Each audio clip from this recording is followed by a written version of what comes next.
Mungkin dari lu udah banyak ya yang nemuin produk-produk dengan ciri khas kelokalannya. Indomie dengan berbagai varian dari Indonesia, terus juga Richeese dengan wafer kejunya yang emang bener-bener enak bahkan sampai menguasai pasar wafer di Indonesia. Dan juga Terry Palmer yang kita juga bisa lihat ya kualitas handuk yang memang benar-benar mantap. Tapi kita juga nggak bisa pungkiri, ternyata ada beberapa brand yang menggunakan kata local brand atau produk lokal sebagai jurus marketing untuk menutupi kualitas yang patut kita pertanyakan.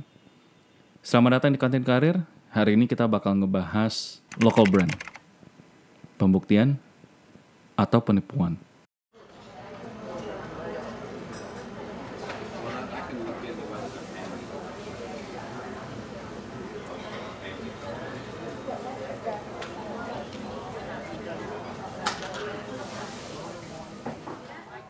Kalau kita bicara produk lokal, kita bisa lihat ya beberapa produk yang udah menunjukkan kualitas dan kredibilitasnya. Indomie itu udah sangat populer di Indonesia, Richeese yang memang udah memberikan gebrakan gitu ya, di mana produk wafer keju mereka itu sangat laku di pasaran China sana. Belum lagi kalau kita bicara dari Polygon, sepeda dari Indonesia yang memang udah bahkan sangat terkenal ya di beberapa negara termasuk Australia, terus juga Terry Palmer yang memang produk handuk sangat berkualitas tinggi. Bahkan kita bisa lihat dari beberapa produk lokal yang sebenarnya nggak begitu kedengaran di Indonesia, tapi mereka bisa benar-benar bersaing di mancanegara. Produk kita itu nggak dibilang jelek banget loh, bahkan bisa dibilang berada di atas rata-ratanya produk mereka di negara mereka tersebut. Tapi kalau kita bicara soal apakah local brand ini menjadi jurus jitu para marketing biar orang yang berada di pasar domestik itu bisa membeli barangnya, ternyata iya. Dan bahkan ini dijadikan sebagai salah satu model ya yang menurut gue mungkin bahasanya agak kasar tapi menipu kita yang sangat mendukung ya produk dari dalam negeri.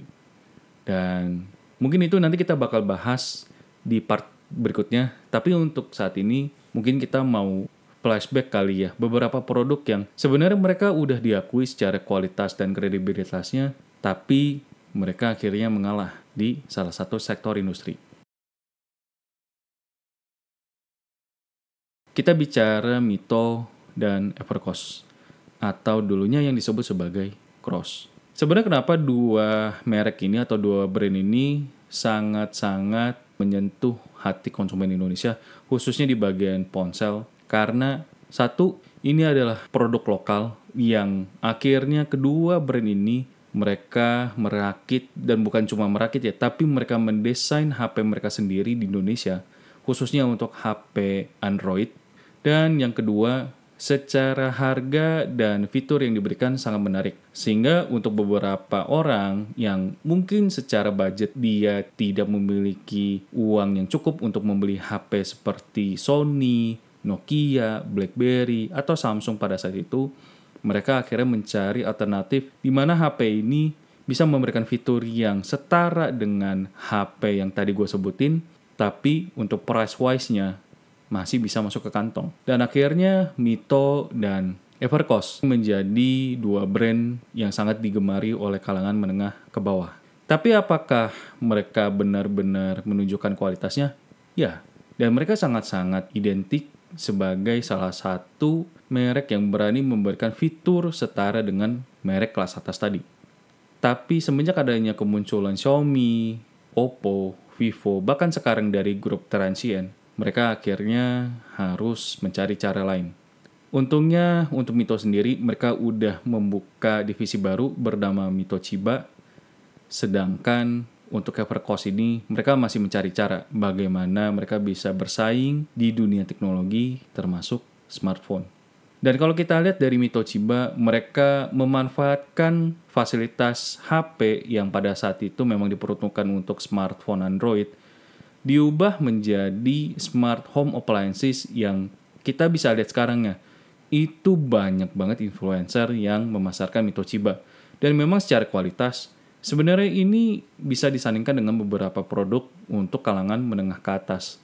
Kalau kita lihat sih memang Mito Chiba ini sukses untuk merevitalisasi Mito yang awalnya sebagai produsen HP menjadi sebuah produsen elektronik rumah tangga. Apakah itu salah? Tentunya enggak. Karena Mito sendiri juga paham, mereka ini ingin bertahan loh di industri teknologi, tapi kalau misalkan mereka masih tetap kekeh dengan smartphone, kayaknya agak susah sih untuk terus bertahan seperti itu. Wait a minute. Tapi kayaknya ini nggak ada sangkutannya ya dengan alasan dari local brand ini. Tenang, ini nanti ada sangkutannya dan menurut gue kita jalan pelan-pelan dulu aja.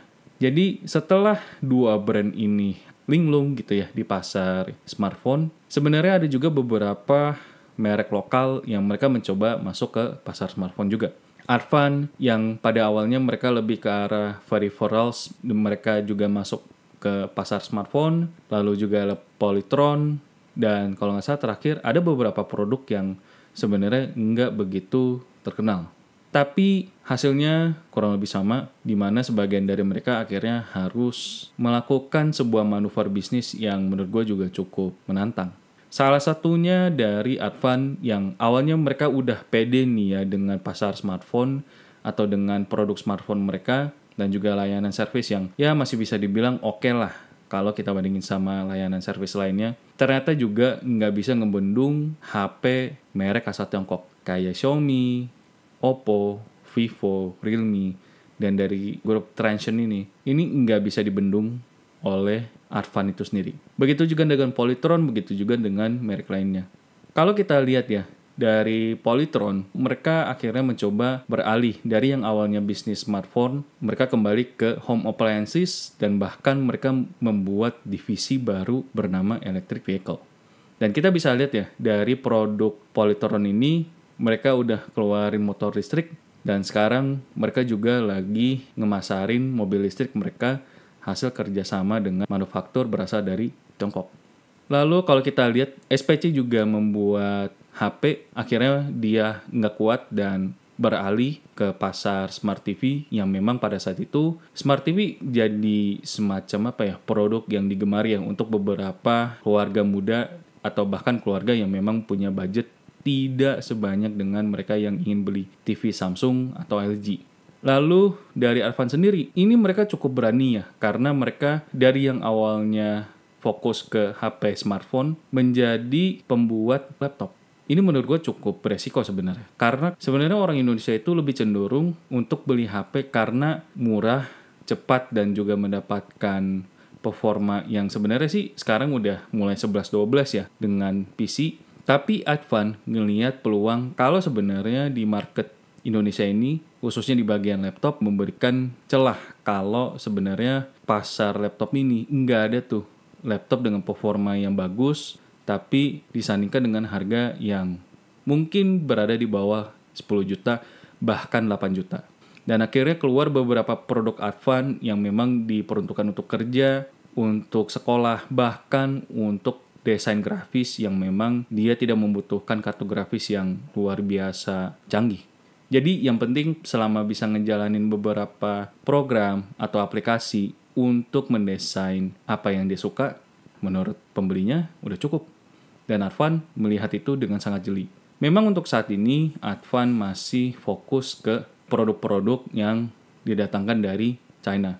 Tapi itu tidak menutup kemungkinan kalau Advan sendiri akan mengubah fasilitas HP itu menjadi fasilitas untuk laptop atau fasilitas perakitan laptop. Dan sebenarnya langkah ini juga udah diprakarsai oleh Axio juga, yang dimana dia adalah salah satu yang awalnya distributor menjadi produsen untuk PC atau laptop di Indonesia.